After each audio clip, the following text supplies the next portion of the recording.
On a beaucoup parlé ces dernières heures d'un épisode Cévenol à propos de ces intempéries. C'est quoi exactement un épisode Cévenol ?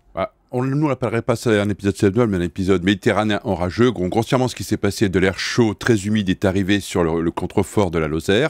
Ça a généré des cumulonimbus, ça a donné des orages, et ces orages sont restés, entre guillemets, stationnaires et sont regelés sur place. Voilà. Ça a donné de très grosses quantités d'eau.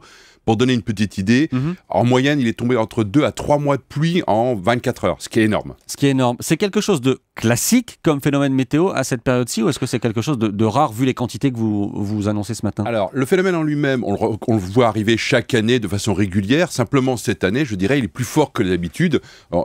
Une intensité telle qu'on a rencontrée, c'est à peu près tous les 3 à 5 ans. Mais le fait d'orages qui se produisent à la fin de l'été, à l'automne, sur les contreforts des Cévennes, ou le sud des Alpes, c'est un grand classique de la météorologie. Mais est-ce que vous avez l'espoir de vous améliorer dans ce type de prévision, ou est-ce que finalement, on ne saura jamais être aussi précis qu'on l'imagine ou qu'on le voudrait ? Alors, on n'est même plus dans l'espoir, on est dans la réalité, parce que ça s'améliore en permanence. On a sorti, il y a quelques années, il y a 2-3 ans, un modèle très important qui s'appelle Arome, qui nous permet de faire de la prévision très fine.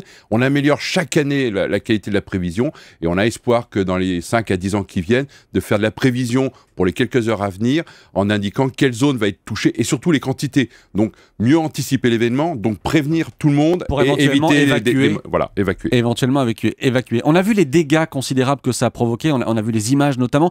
Est-ce que la pluie dans ces cas-là est la seule responsable, ou est-ce qu'il y a toujours un facteur humain ?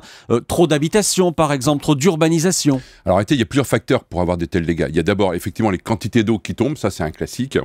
La quantité d'eau et les grosses quantités en un temps record font des dégâts. Ensuite, il y a un phénomène de relief. Plus vous avez des systèmes d'entonnoirs, de canyons, plus les grosses quantités d'eau sont réunies brutalement à un endroit. Ensuite, va jouer un rôle, la végétation va jouer un rôle, va ralentir ou pas ces quantités d'eau qui arrivent. Et après, bien sûr, l'urbanisation qui va jouer.